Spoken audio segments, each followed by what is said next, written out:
NGC2300-2499 to kick off the 2400 to 2449 series this evening. NGC2410 is a galaxy in Gemini, and we can see a brightish one there. It's magnitude 13, so this is probably our study. Spiral with a bar and a lowercase b, 214 million light years distant, 2.4 by 0.7 arc minutes, puts this one larger than Messier 31, probably about 160,000 light years in diameter. We're at RA 73502 with a declination of plus 324921. NGC 2415, a galaxy in Lynx. It's magnitude 12.4. Wow, that is a really compact brightness galaxy. If indeed it's a galaxy. Well, it's 0.9 by 0.9 arc minutes, but it's described as an irregular. May have had all of its outside gases and dust stripped away from it. Who knows? Maybe there's just a core left. 172 million light years distant, which means it's probably somewhere around 60,000 light years in diameter. RA is 736.56 with a declination of plus 35 degrees, 14 minutes, 31 seconds. I believe this is our 150x view, and not a bad one at that. NGC 2416 is a galaxy in Canis Minoris. Magnitude 13.4, 1 by 0.7 arc minutes, spiral with a lowercase c. You can see it there in the field. Everything seems to be popping pretty regularly tonight because we have a nice transparent sky. It's a 229 million light years distant, probably puts it at about 70,000 light years in diameter. Maybe 60. Right ascension is 735.41 with a declination of plus 11 degrees, 36 minutes, 43 seconds. NGC 2419 is not a galaxy, it's a globular cluster in Lynx. I do believe this is the intergalactic wanderer, and we'll be able to tell by its distance. This is a magnitude 10.4, 6.2 arc minutes in diameter, and we seem to be getting some stellar resolution. However, its brightest stars are magnitude 17.3. I'll have to push it all the way up to 150x to confirm some of the stars, and I do believe they are there. It's a class 1-1, which means incredibly condensed with incredibly condensed globular clusters. Not exactly the same as the Oort clusters. 268,000 light years distant. And as I understand this, one slowly spiraling into our Milky Way galaxy. We're at RA 738.08 with a declination of plus 38 degrees, 52 minutes, 53 seconds. I have turned this up in a 6-inch scope. It's very vague, but it can be seen on a good, transparent night of seeing. And I do believe we are getting some stellar resolution, which, if this is correct, we are seeing stars to magnitude 17.3 at minimum. Ooh, what a sweet open cluster. This one's in Gemini, NGC 2420. Ooh, very sweet. Let's push it up to 105x and let it sit. It's magnitude 8.3, 10 arc minutes in size. 100 stars, which is, I got my satellites. Its brightest stars are magnitude 11.1. It's a class 1, highly condensed, 2, disparate, moderately disparate magnitude stars, 8,100 light years distant. RA is 738.23 with a declination of plus 21 degrees, 34 minutes, 24 seconds. And there is our globular cluster there. What a nice looking edge-on spiral. Magnitude 12.6. It's in Lynx galaxy, of course. 3.6 by 0.5 arc minutes. Another 7-to-1 aspect ratio. Purely edge-on spiral. Spiral with a bar, lowercase b.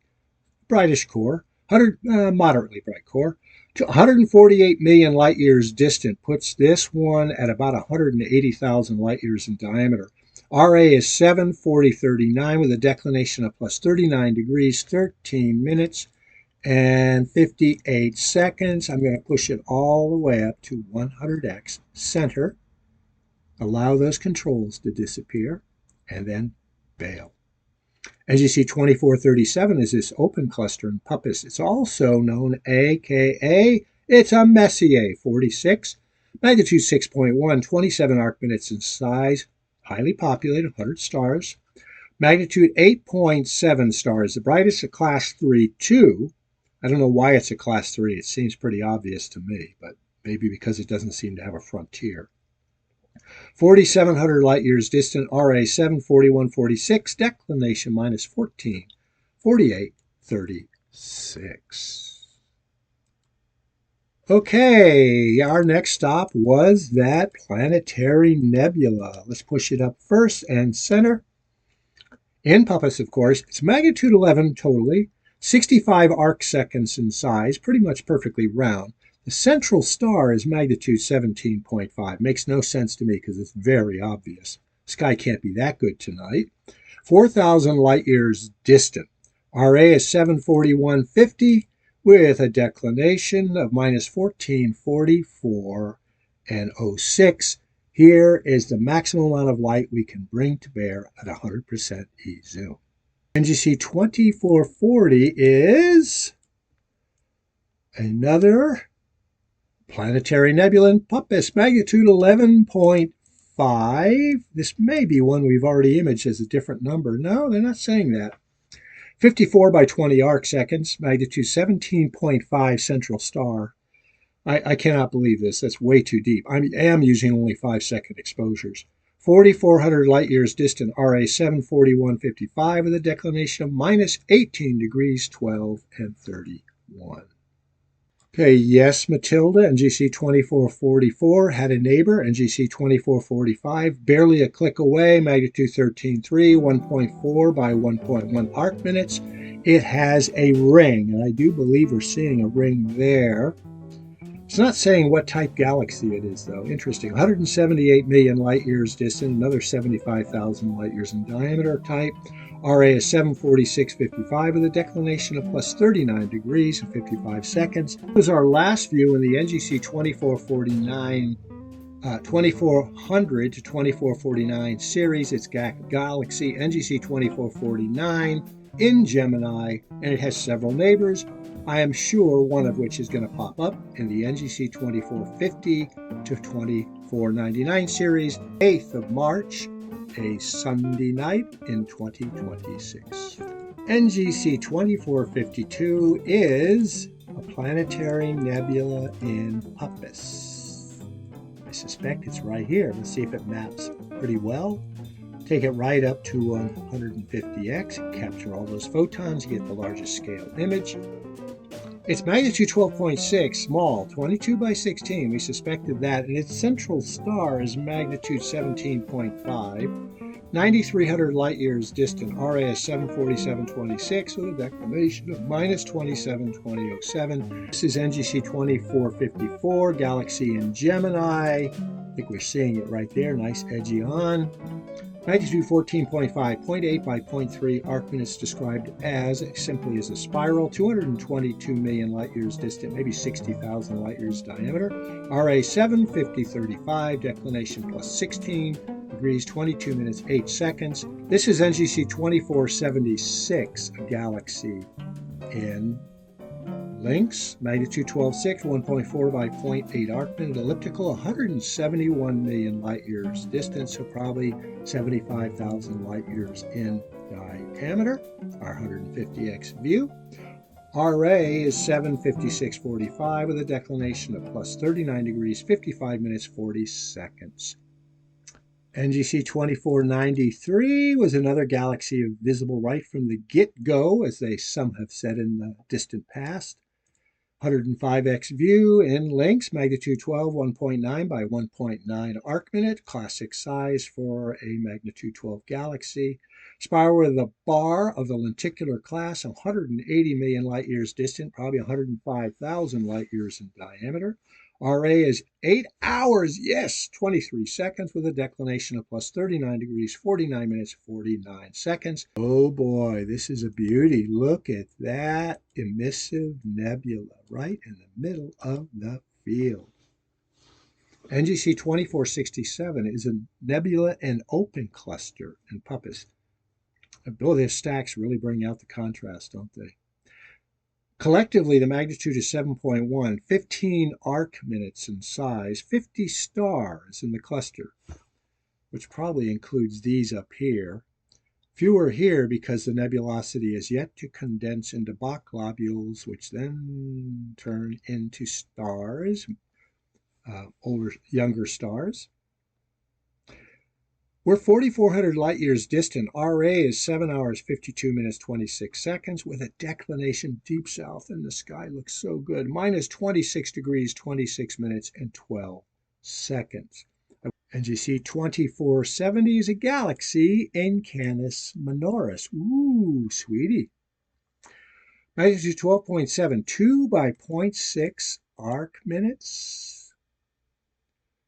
Spiral with a lowercase ab, so 1.5 times removed from lenticular, and the total remover is like a CD, so that would be there's OAs too, so it gets very interesting. Probably seven divisions. I have to figure it out.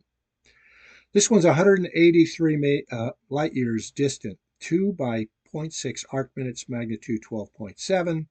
Puts it probably around 110,000 light years in diameter. RA is 754.20 with a declination of plus 4 degrees, 27 minutes, 34 seconds. Not quite in the sky's middle third, but boy, are we getting a good view of NGC 2470. Open cluster in Puppis, magnitude 9.6, 7 arc minutes in size, quite small. 45 stars, however, at class 3-1. So stars are very similar brightness but spread out. 5,200 light years distant. RA is 755.06. Wow, that's a big leap. We're almost at 8 hours. Declination minus 1742.36.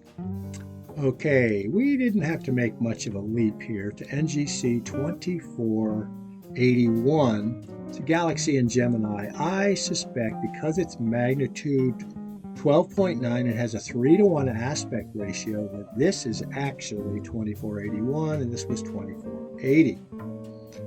Spiral with a lowercase a, 99 million light years distant, so quite small, but it's got its appeal. Somewhere probably around 50,000 light years in diameter. RA is 757.13 with a declination of plus 23 degrees, 46 minutes, and a single second. And here's the optimal view of both galaxies at 105x. Here's our galaxy, I suspect. Has a nice aura around it, but of course it should because it's a magnitude 12.8, NGC 2485 in Canis Minoris.